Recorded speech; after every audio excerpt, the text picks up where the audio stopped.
Shanti, anak. Okay lang po ba kayo? Kamusta na po kayo? Okay lang ako. Okay lang. Mabuti naman. Nag-alala po ako sa inyo, Papa.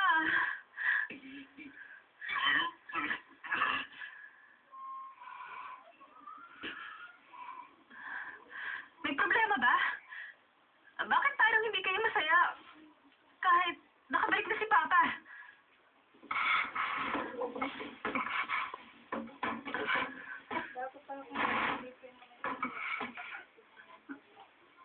Mama, ano yan? Sorry, ate.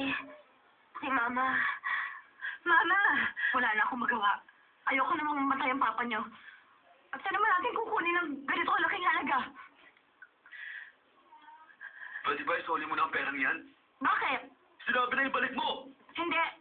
Hindi pwede.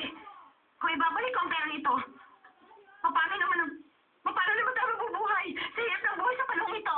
Kasalanan ko. Ako na ang gagawa ng paraan.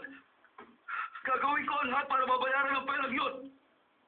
Shanti, anak, ibalik mo ang perang yan. At paano? Anong gagawin mo? Basta ibalik mo!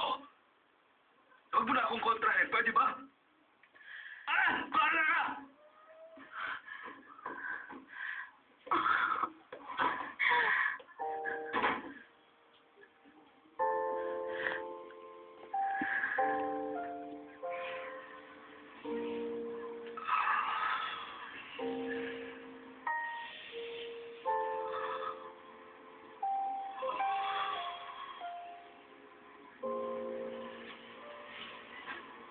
Malamig po, Papa.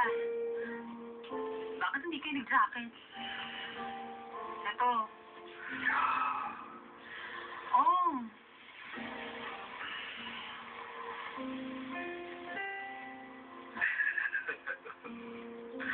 Shanti, anak. Bakit po? Ano? Talaga bang may gusto ka na kay Junpyo?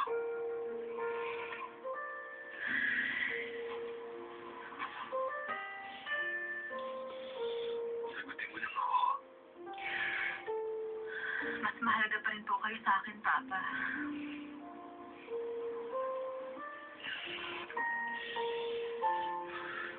Pasensya na, anak.